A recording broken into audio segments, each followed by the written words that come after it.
Further आगे बढ़ाते हुए हम लोग स्टार्ट कर रहे हैं अभी यूनिट 2 का chapter 4 refraction through plane surfaces, है ना। इसमें अभी आज हम लोग डिस्कस करेंगे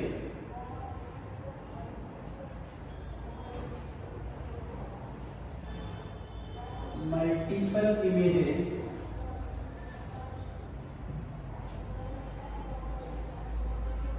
through a thick glass plate or thick mirror, ठीक है। तो देखते हैं हम लोग क्या होता है। मान के चलो कि एक ग्लास का थिक मिरर है ना।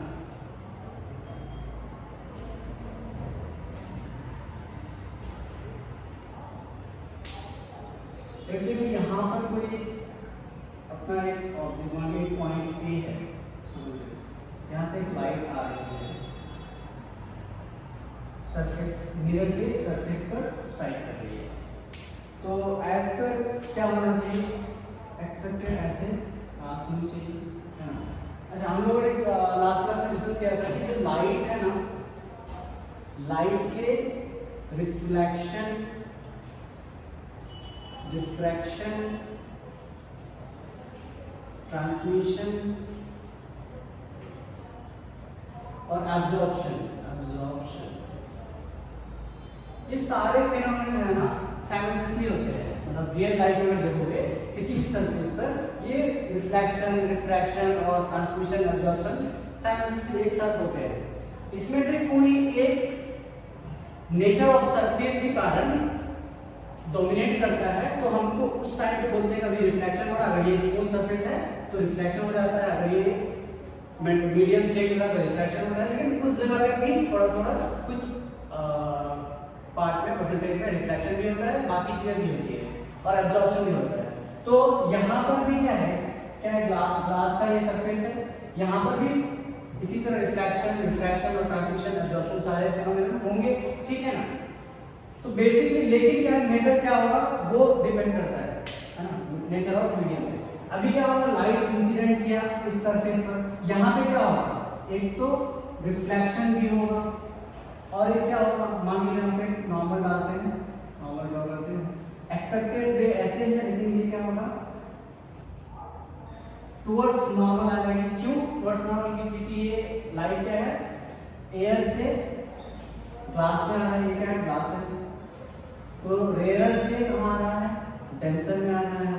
तो रेयर से डेंसर में अपने क्या हो रहा था, bend, light bends towards normal, towards normal bend हो गई।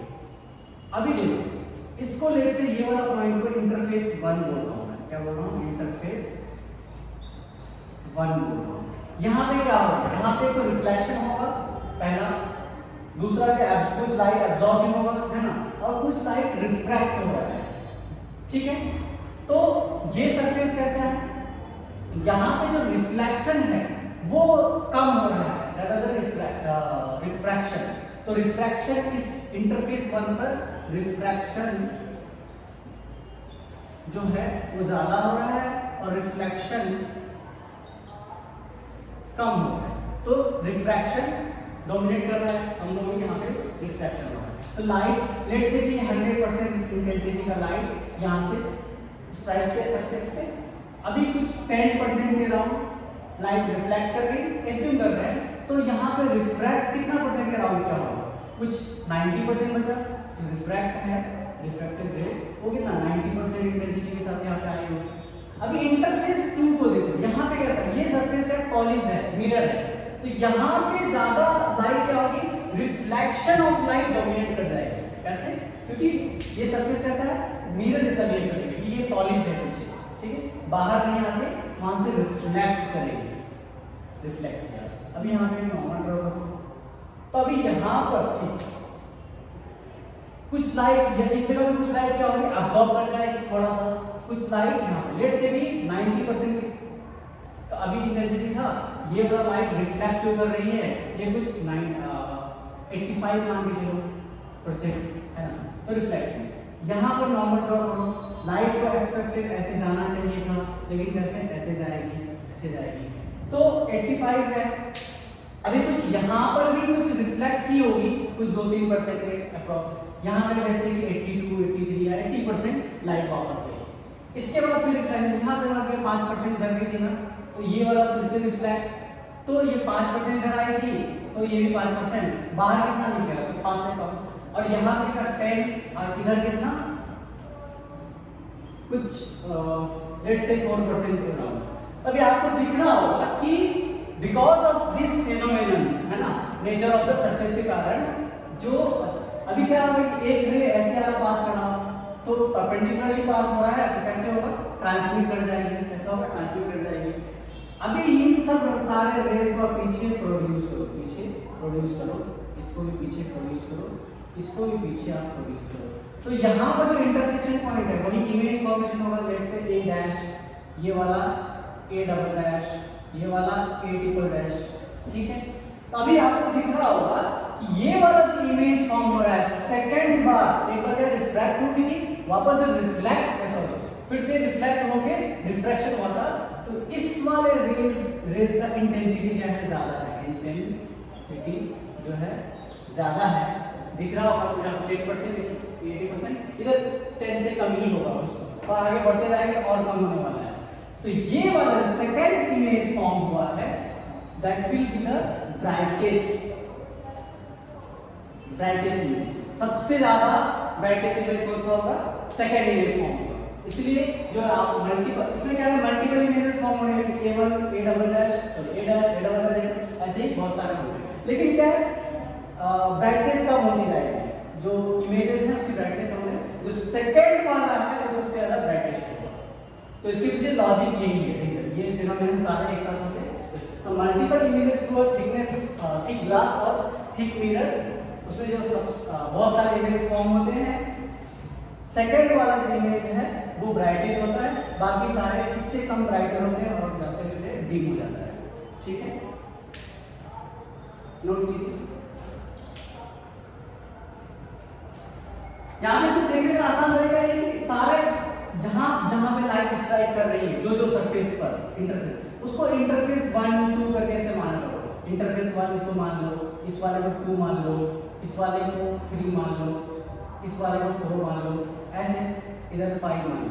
सारे इंटरफेस में देखो कि यहाँ पे कौन सा फेनोमेनन ऑफ लाइट क्या कर रहा है, डोमिनेट कर रहा है, कौन सा लाइट फेनोमेनन क्या कर रहा है, रिफ्लेक्शन कर रहा है कि रिफ्रैक्शन कर रहा है कि एब्जॉर्प्शन कर रहा है, क्या कर रहा है, तो वहां वो डिसाइड करेगा कि कैसा इमेज फॉर्म होगा, ठीक है, नोट कर लीजिए।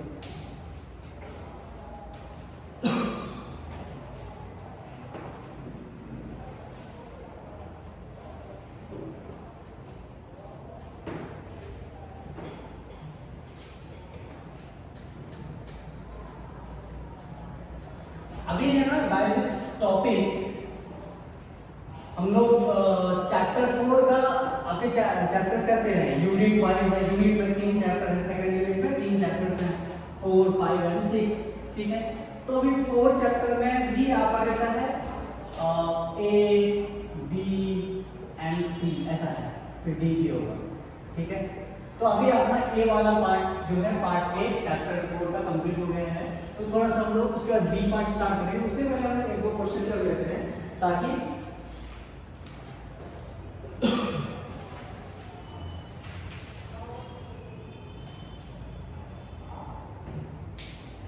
क्वेश्चन है, find the speed of light in water medium, water,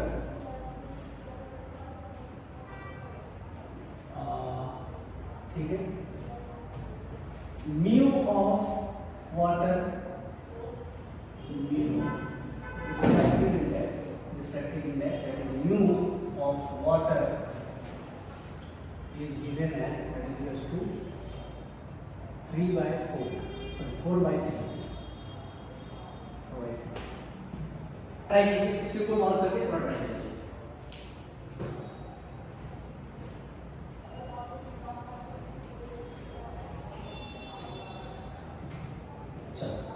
and हम लोग जानते हैं कि बाय डिफॉल्ट क्या होता है, म्यू ऑफ वैक्यूम में 1 होता है ना। उसी के रिस्पेक्ट में तो हम लोग रिफ्रैक्टिव इंडेक्स को डिफाइन किए थे। क्या किए थे रिफ्रैक्टिव इंडेक्स को? देखो रिफ्रैक्टिव इंडेक्स क्या होता था, एब्सोल्यूट वाला c/v। c क्या था, speed of light in vacuum, और v क्या था, speed of light in any medium, जिस मीडियम का हम लोग रिफ्रैक्टिव इंडेक्स ढूंढना चाहते हैं। अभी देखो ये चीज यूज करेंगे, refractive index is equal to क्या होता है, एब्सोल्यूट वाला c/v है ना। और रिफ्रैक्टिव इंडेक्स ऑफ वाटर क्या दिया हुआ है, वेलोसिटी ऑफ वाटर हो जाएगा, है ना। तो रिफ्रैक्टिव इंडेक्स क्या दिया हुआ है, 4/3 दिया हुआ है। और speed of light in vacuum क्या होता है, 3 × 10⁸ मीटर पर सेकेंड, है ना। ये बाय डिफॉल्ट क्या होगा, या फिर क्वेश्चन में गिवन भी हो सकता है, c बराबर 3 × 10⁸ मीटर पर सेकेंड, ऐसे लिखो। और speed of light in water को v w लिख लो, इसको क्रॉस मल्टीप्लिकेशन करो तो v of w is equal to क्या हो जाएगा, 3 × 10⁸ मीटर पर सेकेंड। 4 नीचे आ जाएगा, 3 इधर चला जाएगा, क्रॉस मल्टीप्लिकेशन 3 × 3 हो जाएगा, ठीक है। तो अभी क्या हो जाएगा, 9 × 10⁸ मीटर पर सेकेंड अपॉन 4, है ना। अभी 9 को 4 से अगर कट करेंगे तो 9 × 4 × 2 8 हो जाता है, तो 2.1 बचा, फिर से 4 × 2 8 हो जाता है, बचा 2, फिर 4 5 जा 20, 2.45। अभी 10⁸ बच गया था, 10⁸ मीटर पर सेकेंड। तो स्पीड ऑफ वाटर क्या आ गया, speed of water, sorry speed of light in water क्या हो गया, 2.25 × 10⁸ मीटर पर सेकेंड। समझ आया? बहुत आसान है, बस अपने को ये याद रखना चाहिए कि रिफ्रैक्टिव इंडेक्स का फॉर्मूला जो था, ratio of speed of light in vacuum upon ratio upon speed of light in that medium. तो इसका यूज करते हैं हम लोग इस सॉल्यूशन लिख लीजिए सब लोग, ठीक है। अभी इसी क्वेश्चन में अगर हम बोले कि refractive index, sorry speed of light से इसका पार्ट भी अगर तुमने बोले, अगर इसको पार्ट 1 मान लेते हैं, अगर पार्ट 2 में बोले क्या, speed of light in glass क्या सॉलिड हो गया, ये लिक्विड था, है ना। और इसमें गिवन में हो क्वेश्चन में ही कि refractive index mu of glass is equal to 3/2, है ना, और 1.5 है। अच्छा, रिफ्रैक्टिव इंडेक्स के बारे में बात कर चुके हैं कि ये यूनिट लेस होता है ना, एक नंबर में, क्योंकि ratio of similar physical quantity है ना, नंबर है। अब इस सेम चीज देखो, ट्राई करो एक बार, स्क्रीन पॉज करके ट्राई करो, ये वाला तो हो जाना सेम ये चीज। चलो क्या है, refractive index of glass is equal to क्या होगा, speed of light in vacuum upon speed of light in glass, ठीक है। तो ये क्या दिया हुआ, 3/2 गिवन है, c कितना होता है, 3 × 10⁸ meter per second upon v of glass, मतलब velocity, sorry speed of light in glass medium, cross multiplication करो, है कि नहीं। तो क्या हो जाएगा, 3vg is equal to 2 × 3 × 10⁸ meter per second, done. और v in glass is equal to 2 × 3 × 10⁸ meter per second upon ये वाला 3 इधर आ जाएगा, 3 में 3 को मार दिया, क्या बचा, 2 × 10⁸ मीटर पर सेकेंड। तो ये क्या आ गया, speed of light in glass medium, है ना। स्पीड ऑफ लाइट देखो कम हो रहा है, स्पीड ऑफ लाइट, क्योंकि क्या था, सॉलिड लिक्विड गैस, क्या था, सॉलिड लिक्विड गैस, इस और फिर या फिर वैक्यूम, सबसे ज्यादा इसमें, फिर इसमें देखो कम हो रहा है। वैक्यूम में कितना, 3 है ना, × 10⁸, फिर ग्लास वाटर में कितना कम हो गया लिक्विड, अभी जो ग्लास सॉलिड है ना वो कम हो गया, तो हमेशा कम हो जाएगा। नोट कर लीजिए।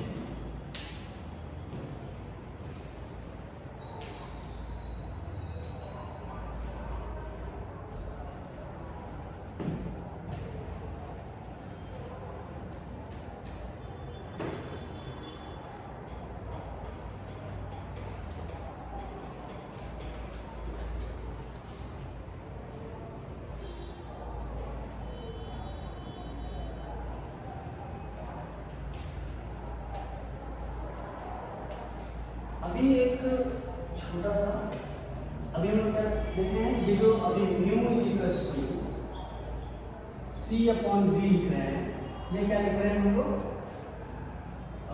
एब्सोल्यूट वाला रिफ्रैक्टिव इंडेक्स। अगर हम एक रिलेटिव रिफ्रैक्टिव इंडेक्स की बात करें, refractive index of A, medium A with respect to medium B, दो मीडियम है, मान लीजिए ये वाला मीडियम ए है, ये बी है ना, तो इसका अगर ये साइन ऑफ पढ़े थे ना Snell's law, second law of refraction, Snell's law, वो कह रहा था ना कि म्यू इज इक्वल्स टू, मतलब sine of angle of i upon sine of angle of r is constant, है ना, that is equals to mu.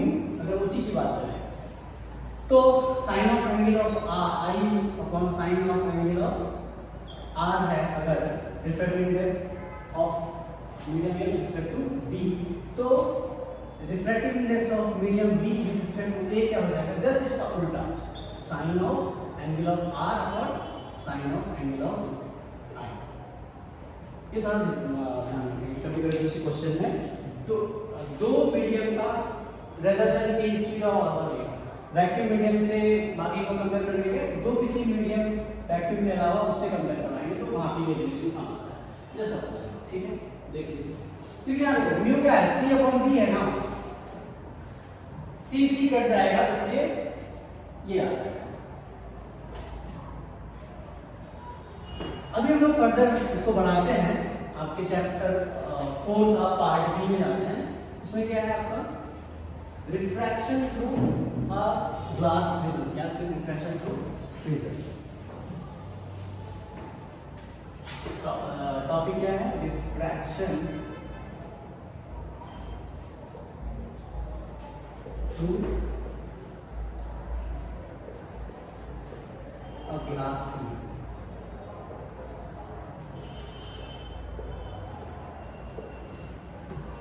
सबसे पहले हम रिफ्रैक्शन में जानने हैं, है ना, तो रिफ्रैक्शन के बारे में बात कर रहे हैं। प्रिज्म क्या होता है, सबसे पहले प्रिज्म के बारे में जानते हैं। प्रिज्म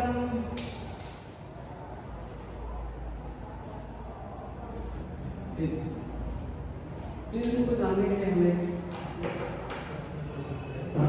जैसे एक पेज है ना, फिर विजुअलाइज करने में दिक्कत होती है बच्चों को, इसलिए मैं सोचा कि चलो जैसे ये एक पेज था सिंपल, इसको मैंने ट्रिपल फोल्ड कर दिया, ट्रिपल फोल्ड करके इसको फिर ओपन करके मैं ऐसे बना रहा हूं, ऐसे।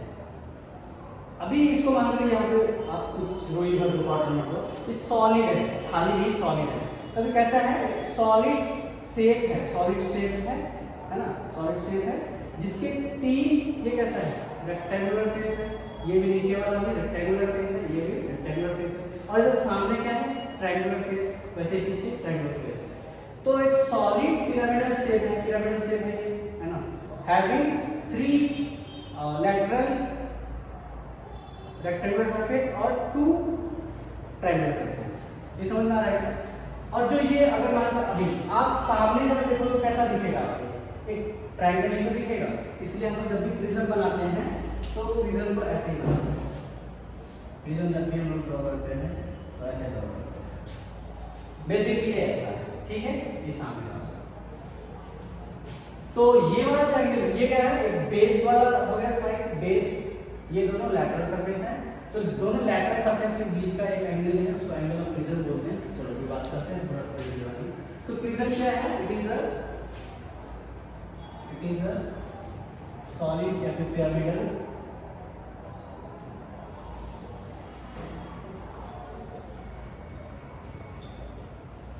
Shape having 3 rectangular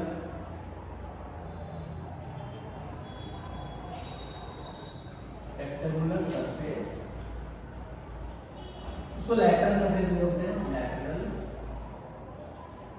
surface and two triangular surface, triangular surface, ठीक है। ये कोई एक बेस कहलाता है, तीन में से दो कोई लैटरल कहलाता है, बेस के अलावा एक बेस हो गया तो दोनों जो ये वाला है ना इसको लैटरल सरफेस बोलते हैं। और तो एंगल ऑफ कोलिजन क्या है, एंगल ऑफ कोलिजन क्या हुआ, the angle bounded bye, angle be bounded by the two lateral surface. ये जो मान लो ये ए है, ये बी है, ये सी है, ए बी और ए सी वाला जो रेक्टेंगल है लैटरल सरफेस, उसके द्वारा जो एंगल बाउंड किया जा रहा है एक्यूट एंगल, वो वाला एंगल क्या कहलाता है, angle of collision. Angle of collision को जनरली हम लोग एंगल ए से डिनोट करते हैं, ठीक है। ये लिख लीजिए। फिर इसके बाद देखते हैं कि अभी ये तो हम लोग बात कर रहे हैं कि प्रिज्म क्या होता है, प्रिज्म के बारे में बात की है, ये base, lateral surface, angle of prism, इतना देख लीजिए। फिर हम लोग बात करते हैं कि रिफ्रैक्शन से ग्लास प्रिज्म कैसे होता है। नोट करें।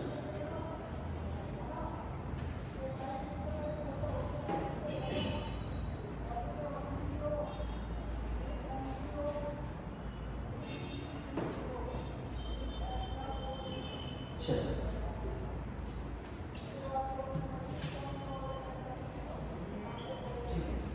अभी क्या है कि लेट्स से कि लाइट रे इंसिडेंट कर रहा है, कहाँ पे इंसिडेंट कर रहा है, किसी एक लैटरल सरफेस पे इंसिडेंट कर रहा है। तो सबसे पहले हम लोग क्या करते हैं, रिफ्रैक्शन के फिनोमेनन को देखने के लिए हमेशा सरफेस के परपेंडिकुलर ड्रॉ करते हैं। अच्छा, कोई भी बच्चा है सरफेस पे ऐसे ड्रॉ करता है परपेंडिकुलर, हमेशा सरफेस के परपेंडिकुलर मतलब उससे सरफेस से 90 डिग्री। अब सरफेस ऐसा है तो यहाँ से 90 डिग्री ऐसा, तो ऐसा नहीं, ये गलत है, ठीक है। तो ध्यान रखें कि जो नॉर्मल होता है वो सरफेस से परपेंडिकुलर होता है, सीधा उल्टा से मतलब नहीं, ठीक है। अगर सरफेस हॉरिजॉन्टल है तो ये परपेंडिकुलर होगा, अगर सरफेस खुद इंक्लाइन है तो उससे परपेंडिकुलर ऐसा होना चाहिए, ठीक है। ये चीज ध्यान रखेंगे, बहुत दोनों से मिस्टेक होता है इसमें, ठीक है। तो यहाँ पे सरफेस कैसा है, इंक्लाइन है, तो यहाँ पे नॉर्मल कैसा होगा, इससे परपेंडिकुलर, यहाँ से 90 डिग्री, ये नॉर्मल हो गया। अच्छा, लाइट रे को यहाँ से स्ट्राइक कीजिए, तो ये कौन सा रे बोला जाता है, इसको बोलते हैं इंसिडेंट रे, इंसिडेंट, शॉर्ट में लिखो बाद में, इंसिडेंट रे। ये वाला रे कौन सा है, इंसिडेंट रे। अभी ये लाइट, अगर हमने क्या पढ़ा था कि लाइट जो है हमेशा स्ट्रेट लाइन में ट्रैवल करता है, तो एज एक्सपेक्टेड क्या है, अगर सेम मीडियम होगा तो लाइट ऐसे रे ऐसे जाती, ठीक है। बट यहाँ पे क्या हो रहा है कि ये मीडियम रेयर है, मतलब एयर है, ये वाला ग्लास है, हमने क्या पढ़ा, यहाँ पे तो ग्लास है ना, तो क्या होगा, रेयर से कहाँ जा रहा है, डेंसर, रेयर से लाइट डेंसर जा रहा है, तो क्या होगा, बेंड टुवर्ड्स नॉर्मल बेंड हो जाएगा, तो यहाँ ऐसे जाना चाहिए, ऐसे जाना चाहिए, ठीक है। यहाँ पे भी लाइट नहीं, ये इसको मान लो इंटरफेस 1, यहाँ पे इंटरफेस 2। अभी जितनी बार लाइट अलग अलग इंटरफेस को, मतलब इंटरफेस मतलब जहाँ पे मीडियम चेंज हो रहा है, अभी यहाँ पे क्या एयर था, जैसे यहाँ पे स्ट्राइक किया, इस जगह पे मीडियम चेंज और ग्लास आ जाएगा, ये तो इसलिए जो interface common surface between two medium that is known as interface, है ना। अभी ये वाला मान के चलो इंटरफेस 2 है, इंटरफेस 2 है। अभी लाइट रे को एज, अभी यहाँ पे क्या करो, फिर से एक नॉर्मल ड्रॉ करो, है ना, जहाँ भी इंटरफेस मिले वहाँ पे जल्दी से क्या कर लो, नॉर्मल ड्रॉ कर दो, है ना, नॉर्मल ड्रॉ कर दिया। तो अभी लाइट को एज एक्सपेक्टेड, अभी जब बेंड होगी तो लाइट को कहाँ जाना चाहिए, एज एक्सपेक्टेड पाथ, ये वाला यहाँ की ना ऐसे। लेकिन क्या होगा, अभी देखो रेयर, हमने क्या पढ़ा था, रेयर से डेंसर में जाता था लाइट, तो क्या होता था, बेंड टुवर्ड्स नॉर्मल। अभी डेंसर से जब रेयर में जाएगा तो लाइट क्या होगा, बेंड अवे फ्रॉम नॉर्मल। तभी यहाँ पे टुवर्ड्स नॉर्मल, इधर जाना चाहिए, इधर हो गया, अभी इधर जाना चाहिए, उधर का जाके अवे फ्रॉम नॉर्मल, ऐसा हो जाएगा, ऐसे हो जाएगा, अवे फ्रॉम नॉर्मल। तो तो ये वाला रे को क्या बोलते हैं? इमर्जेंट रे। इमर्जेंट रे। ये वाला रे को क्या बोलते हैं? ये जो रे है इसको बोलते हैं रिफ्रैक्टेड रे, ये इंसिडेंट रे। और हमने क्या सीखा था कि angle of incidence, angle of refraction and angle of emergent वो कैसे होता था? हमेशा जिस भी एंगल की हम बात कर रहे हैं, जैसे इंसिडेंट एंगल की बात करेंगे तो इंसिडेंट एंगल और नॉर्मल के बीच का एंगल को इंसिडेंट एंगल बोलते हैं। कभी भी बच्चे क्या करते हैं, गलती से इसको एंगल ऑफ इंसिडेंट बोलते हैं, ये नहीं है। एंगल ऑफ इंसिडेंस हमेशा क्या है? नॉर्मल के साथ जो एंगल बना है या नॉर्मल के साथ जो एंगल बना है, तो ये एंगल, ये नॉर्मल है ना, n1 मान लो, ये वाला क्या है n2 मान लो, है ना। तो नॉर्मल और एंगल ऑफ इंसिडेंट रे के बीच का एंगल क्या होता है? एंगल ऑफ इंसिडेंस को I से डिनोट करते हैं। अच्छा, नॉर्मल और रिफ्लेक्टेड रे के बीच का एंगल को क्या बोलेंगे हम लोग? सॉरी, नॉर्मल ये है ना, ये हो गया R रिफ्लेक्टेड एंगल। अभी एक और है यहाँ पर, इसको R1 बोलते हैं, इसको R2 बोलते हैं, ठीक है। अभी देखो ये लाइट क्या हुआ? इंसिडेंट की थी, रिफ्रैक्ट हुई, फिर बाहर निकल गई। तो बाहर निकलने वाले रे को क्या बोलते हैं? इमर्जेंट रे। तो एंगल ऑफ इमर्जेंट क्या होगा? Angle between emergent ray and normal. तो इसको किससे डिनोट करते हैं? E से डिनोट करते हैं। किससे डिनोट करते हैं? E से डिनोट करते हैं। अब हमें क्या देगा? Angle of incidence, angle of refraction 1 and 2 and angle of emergent, ठीक है। और ये वाला क्या है? Angle of prism.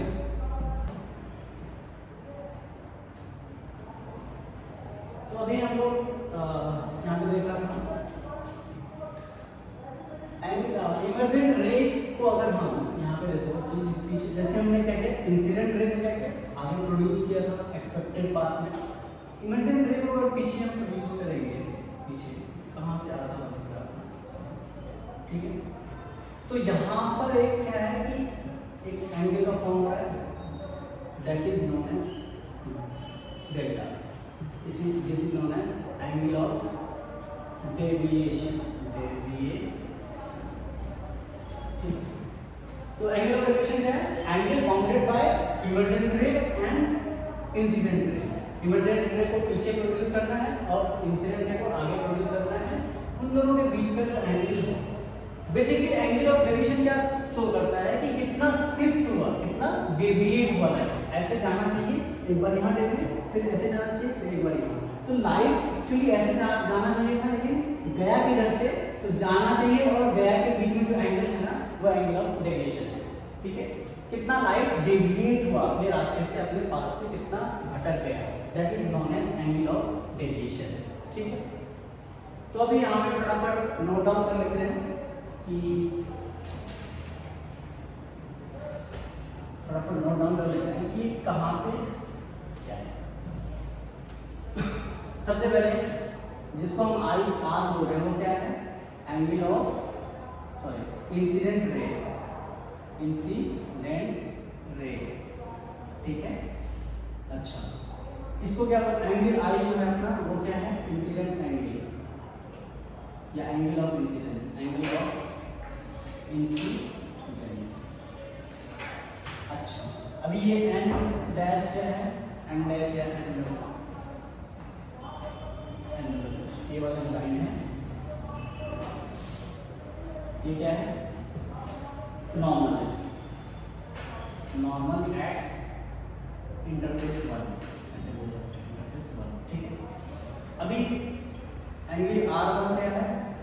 Angle R बोलते हैं angle of reflection, angle of reflection, ठीक है। अभी और क्या बचा? एंगल ऑफ E जो है, angle of E that is emergent angle, angle of emergent, angle of emergent, ठीक है। और डेल्टा क्या है? एंगल ऑफ डेविएशन, डेविएशन, है ना, ठीक। अभी ये सब और दूसरा ये बोल सकते हैं, ये वाला क्या है? लेट्स से जो हमने इमर्जेंट रे बोला उसको, ये वाला रे क्या है? इमरजेंसी लास्ट का वो लिखा हुआ है, ठीक है। और एंगल ए बचता है, एंगल ए क्या है? Angle of prism, angle of T naught R plus A. अभी इसके बाद हम क्या करेंगे,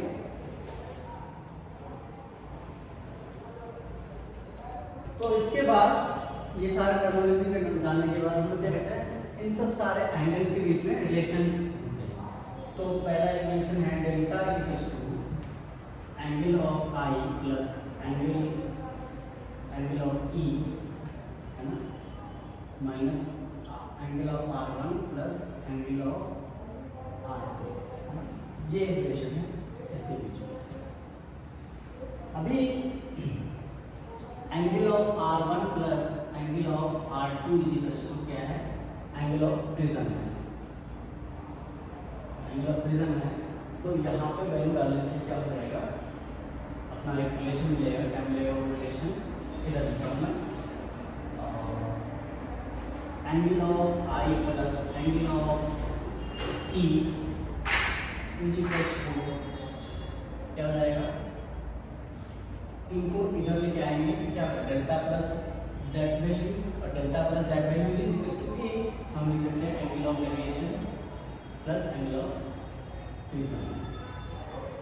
तो angle of incidence, angle of emergent is equal to delta plus A, ठीक है, ये नोट कर लीजिए।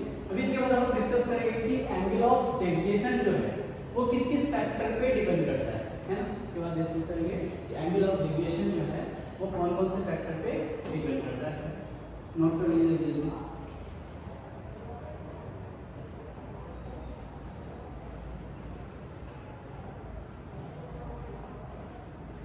यहाँ पे R1 प्लस R2 कैसे आएगा वो भी देखना है क्या, एक बार डिस्कस कर देता हूँ। R1 plus R2 that is equal to angle of A कैसे आ रहा है वो भी देख सकते हो, छोटा सा है कि यहाँ पे क्या है, ये पूरा एंगल कितना है और ये पूरा एंगल कितना है, दैट इज इक्वल टू 90 है ना। तो ये पूरा एंगल, ये वाला एंगल कितना हो जाएगा, 90 माइनस R1, और ये वाला एंगल कितना हो जाएगा, 90 माइनस R2। अच्छा इधर देखते हैं, जो एंगल ये वाला है, एक तो एंगल ये A plus this angle that is 90 minus R1। अच्छा इसी तरह ये वाला जो एंगल है वो क्या है, 90 minus R2 plus 90 minus R2, that should be equal to 180 degree, है ना, क्योंकि ये क्या है, ट्रायंगल एंगल, ये वाला ट्रायंगल को हम देखे हैं, तो इसका सम ऑफ एंगल, टोटल एंगल कितना होना चाहिए, 180 डिग्री। अभी देख लो आप, तो एंगल A प्लस 90 प्लस 90 कितना जाएगा, 180 डिग्री, है कि नहीं, minus R1 minus R2 that is to 180 degree, और 180 डिग्री दोनों साइड, तो क्या जाएगा, एंगल A इक्वल टू, इसको उस साइड लेगा R1, इसको भी उस साइड लेगा R2, तो ये प्रूफ हो गया ना, angle of prism is equal to R1 plus R2, छोटा सा था, है ना। और उस अभी ये क्या था, angle of deviation is equal to incident angle plus angle of emergence minus this, तो ये वाला हमने प्रूफ कर दिया कि ये वाला क्या है, एंगल ऑफ ए है। अभी इसी एंगल ए को यहाँ पे पुट करेंगे और इस ए को इस साइड लेके आएंगे, दैट वो क्या हो जाएगा, पॉजिटिव हो जाएगा, तो ये वाला अपने रिलेशन मिल जाएगा, तो ये ध्यान रखना। अब इसके बाद हम लोग डिस्कस करते हैं, जल्दी से इसको नोट डाउन कर लीजिए।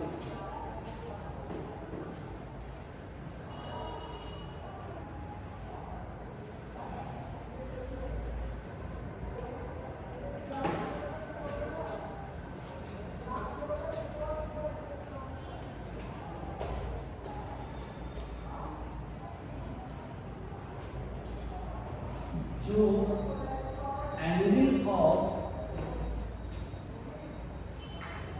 Deviation, angle of deviation delta,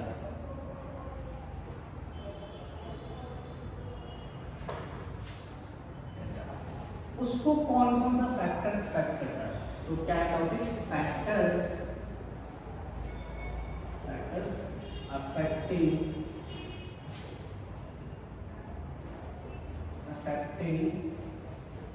delta, factors affecting delta, ये लिखा। तो एंगल ऑफ डेविएशन को कौन कौन सा फैक्टर अफेक्ट करता है। सबसे पहले हम बात करेंगे एंगल ऑफ इंसिडेंस की। पहला क्या है, एंगल ऑफ इंसिडेंस। इस एंगल ऑफ इंसिडेंस को बढ़ाने से क्या होगा, घटाने से क्या होगा। इसका एंगल रिलेशन क्या है कि एंगल ऑफ इंसिडेंस को इसका रिलेशन है एक्सपेरिमेंटली प्रूव है कि ऐसा एक ग्राफ है जो एंगल ऑफ इंसिडेंस और एंगल ऑफ डेविएशन के बीच का प्लॉट है ना। तो ऐसा ग्राफ है, इससे क्या हम लोग कंक्लूड कर सकते हैं कि एंगल ऑफ आई को इधर 0 हो, यहाँ से बढ़ रहा है एंगल ऑफ आई, इधर से डेविएशन बढ़ रहा है। तो एंगल ऑफ आई बढ़ा है तो क्या हो रहा है, एंगल ऑफ डेविएशन घट रहा है। तो कुछ रेंज तक पहले क्या होगा, इनिशियली एंगल ऑफ इंसिडेंस बढ़ाने पर एंगल ऑफ डेविएशन जो है वो घटेगा और बाद में फिर फर्दर एंगल ऑफ इंसिडेंस को और बढ़ाने पे क्या होगा, एंगल ऑफ डेविएशन बढ़ने लगता है। तो ये इसको याद रखने के लिए जो नाइकी का लोगो है ना, टिक या हॉकी स्टिक, उसको याद रख सकते हैं। तो एग्जाम बोर्ड वगैरह में ये वाला पूछता है। नेक्स्ट ये पहला वो है कि एंगल ऑफ इंसिडेंस पर एंगल ऑफ डेविएशन कैसे डिपेंड करता है। दूसरा है रिफ्रैक्टिव इंडेक्स, म्यू पर डिपेंड करता है, मटेरियल के मीडियम पर डिपेंड करता है। और उसके बाद लैम्डा पे डिपेंड करता है, इस पे वेवलेंथ ऑफ लाइट पे डिपेंड करता है। रिफ्रैक्टिव इंडेक्स को क्या करेंगे, रिफ्रैक्टिव इंडेक्स अगर बढ़ाएंगे मतलब मीडियम का ज़्यादा होगा तो क्या होगा, डेविएशन भी ज़्यादा होगा। ठीक है, वेवलेंथ ऑफ लाइट मतलब कलर, यही चीज़ हम लोग न्यूटन एक्सपेरिमेंट में जो न्यूटन ने किया था, उन्होंने क्या किया था, एक वाइट लाइट इंसिडेंट कराया था प्रिज्म में, है ना, beam of light, white light. ये क्या हो गए थे, ड्यू टू रिफ्रैक्शन या डिस्पर्सन ऑफ लाइट क्या हो गए थे, अलग अलग रे में स्प्लिट हो गए थे, अलग अलग लाइट के रे में 7 कलर में स्प्लिट हो गए थे, 7 कलर्स में स्प्लिट हो गए थे। तो यहाँ पे नीचे में वायलेट, ऊपर में रेड था, ऐसा स्क्रीन यहाँ पे लगा हुआ है वाइट स्क्रीन। तो यहाँ पे क्या था, ऊपर रेड नीचे वायलेट। इसके पीछे लॉजिक ये है कि वेवलेंथ ऑफ जो रेड होता है वो लॉन्गर होता है, वेवलेंथ क्या होता है, ज़्यादा होता है और वायलेट का कम होता है। तो जिसका ज़्यादा वेवलेंथ वो कम डेविएट हो रहा है, क्या हो रहा है, कम डेविएट, लैम्डा ज़्यादा। तो देखो ये इधर से लाइट ले गई, यहाँ आई थी, ये वायलेट वाला सबसे नीचे गया, ज़्यादा डेविएट हुआ और ये वाला कम डेविएट हुआ, रेड वाला। तो वेवलेंथ जिसका ज़्यादा, एंगल ऑफ डेविएशन उसका कम। तो यहाँ पे उल्टा रिलेशन है और वायलेट का कम। तो यहाँ पे हम लोग वेवलेंथ के बारे में क्या कंक्लूड कर सकते हैं, वेवलेंथ बढ़ने से एंगल ऑफ डेविएशन क्या होता है, कम हो रहा है, हो रहा है क्यों, इसीलिए बोलते हैं जो रेड कलर है वो लीस्ट डेविएटेड हुआ, लीस्ट डेविएटेड, और जो वायलेट कलर है दैट इज मोस्ट डेविएटेड। ये पूछा जाता है 1 मार्क क्वेश्चन में, लीस्ट डेविएटेड, मोस्ट डेविएटेड। इसके पीछे लॉजिक क्या है, वेवलेंथ का, वेवलेंथ ऑफ रेड का वेवलेंथ क्या होता है, ज़्यादा होता है और वायलेट का कम होता है, इस कारण से। और बाकी सारे लाइट 7 कलर के इधर भी प्योर होता है ना, VIVGYOR, इसमें से रेड और वायलेट यहाँ हुआ, इसके बीच में बाकी सारे अरेंज हो जाएंगे।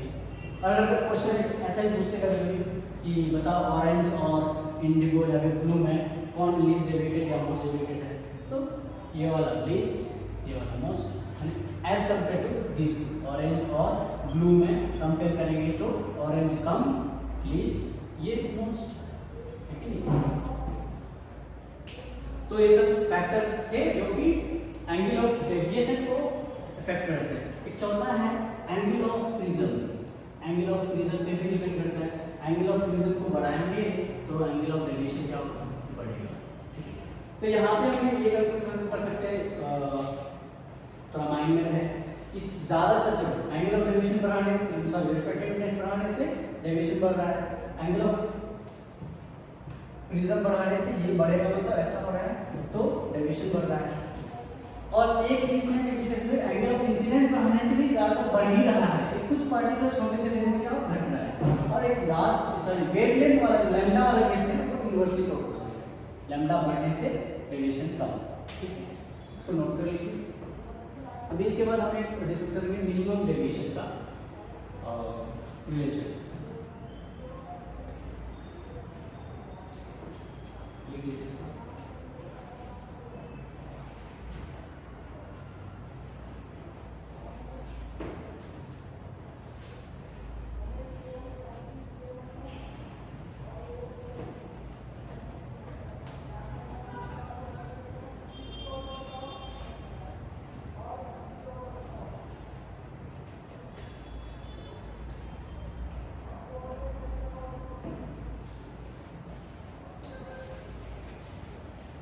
एक है टॉपिक छोटा सा, मिनिमम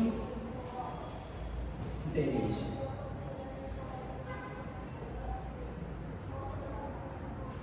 मतलब कौन कौन से केस में मिनिमम डेविएशन होगा उसको जानते हैं हम लोग। सिंपल सा है,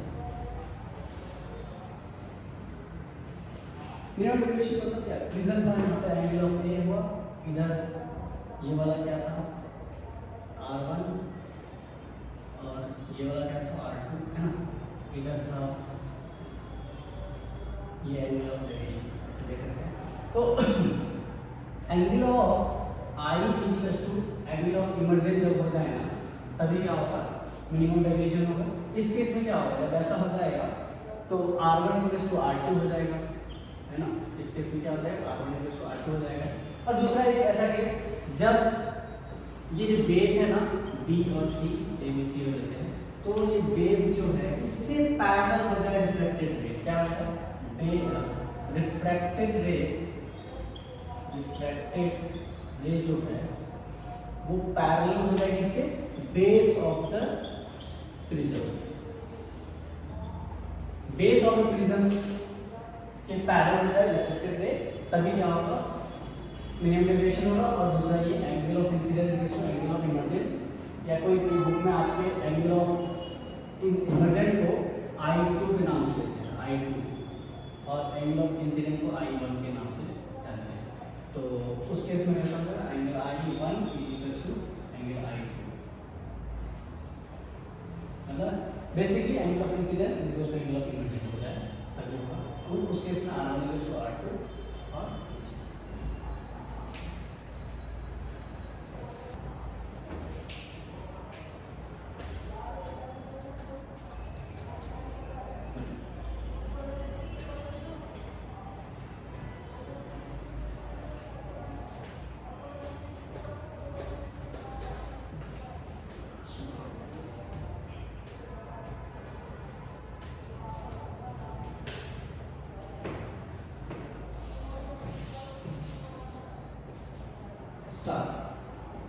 अभी एक छोटा सा टॉपिक है आपके इस वाले पार्ट का, पार्ट डी में, कि रियल डेप्थ एंड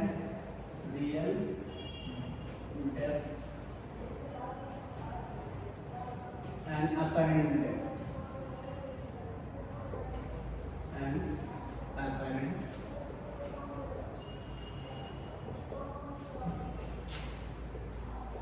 depth। इसमें कुछ नहीं, आपको कोई रिफ्रैक्शन ऑफ लाइट आता है ना, अगर आपको रिफ्रैक्शन ऑफ लाइट आता है,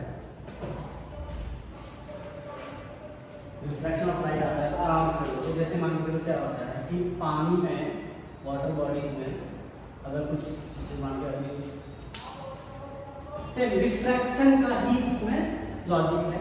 मान लीजिए वाटर ग्लास है, क्या है, पानी का ग्लास है, इसमें एक कॉइन रखा हुआ है, नीचे कॉइन रखा हुआ, तो आपको है ना एक्चुअल जो डेप्थ ऑफ, मान लीजिए यहाँ पे पानी का लेवल है, यहाँ पे ना देखिए कुछ ऊपर दिखता है। लॉजिक वही है कि ये पानी वाला है, ये एयर है, ये वाटर है, तो ये रेयर मीडियम हुआ, ये डेंसर मीडियम हुआ।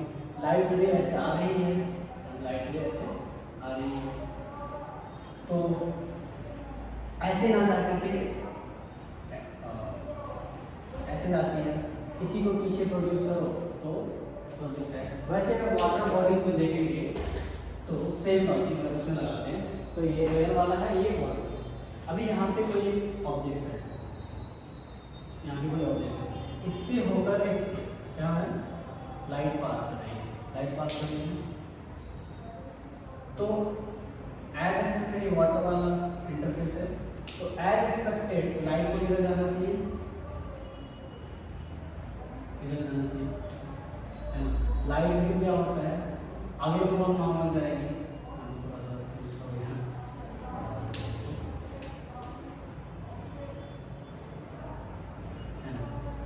लाइट रे क्या होनी चाहिए, अवे फ्रॉम नॉर्मल जाना चाहिए, तो ऐसे कुछ जाएगा, ऐसे कुछ जाएगा। यहाँ पे से आप देख रहे हो, यहाँ से आप देख रहे हो, ठीक है, यहाँ से देख रहे हो लाइट रे, इसको पीछे प्रोड्यूस करोगे ना, एक रे ऐसे, एक रे ऐसे आ रही है नॉर्मली, नॉर्मली वाला क्या होगा, जैसे एक रे ऐसे पास करती है तो ऐसे सीधे चला जाएगा क्योंकि यहाँ पे नॉर्मल है तो सीधे चला जाएगा। तो ये रे क्या होगा, पीछे अगर आप इसको प्रोड्यूस कर रहे हो ना तो क्या होगा, ये जो कॉइन यहाँ पे आपको दिख रहा था ये वाला, यहाँ ना दिख रही, यहाँ दिखेगा। कैसे, रिफ्लेक्शन ऑफ लाइट, इधर से रे ऑफ लाइट इससे पास कर रही थी, ऐसे जाना चाहिए था लेकिन ऐसे ना जा करके वो अवे फ्रॉम नॉर्मल जा रही है क्योंकि ये डेंसर मीडियम है, वाटर है, ये वाला रेयर मीडियम है, तो क्या होगा, ऐसे ना जा करके ऐसे जा रही है। और इसके पीछे जब प्रोड्यूस करोगे तो इल्यूजन टाइप का आपको यहाँ दिखता है अपरेंट, किसी को बोलते हैं। यहाँ से यहाँ ये पानी का टॉप लेवल है, ये नीचे हुआ, ये वाला क्या है, एक्चुअल डेप्थ एच, मतलब डेप्थ इसको दीजिए एक्चुअल डेप्थ हुआ, लेकिन आपको कहाँ दिख रहा है, आपको यहाँ से यहीं पे दिख रहा है, ये वाला अपरेंट डेप्थ डी डैश मान लो। तो डी डैश क्या होगा, टोटल माइनस ये वाला, तो अपरेंट डेप्थ क्या होगा देखो। तो ये जो पोजीशन ऑफ शिफ्टिंग हो रहा है ना यहाँ से यहाँ, ये वाला, this is not an apparent depth. तो इसको नोट कर लीजिए, सिंपल है। जिसको रिफ्रैक्शन ऑफ लाइट आ रहा है उसको ये बहुत आसान है, रे ऑफ लाइट पास कराओ, ऐसे बेंड हो गई, एक सीधा वाला लाइट पास कराओ जो पॉइंट से पास हो रहा है वो क्या होगा, अनडेविएटेड पास होगी। जहाँ पे लाइट इंटरसेक्ट करके वहीं तो इमेज फॉर्म होता है, तो अपने को इमेज जो है जो पानी दिखेगा वो यहाँ पे दिखेगा, एक्चुअल डेप्थ में लगे कुछ ऊपर दिखेगा। This is known as apparent depth of object. तो आज का सेशन यहीं पे एंड करते हैं। Thank you so much.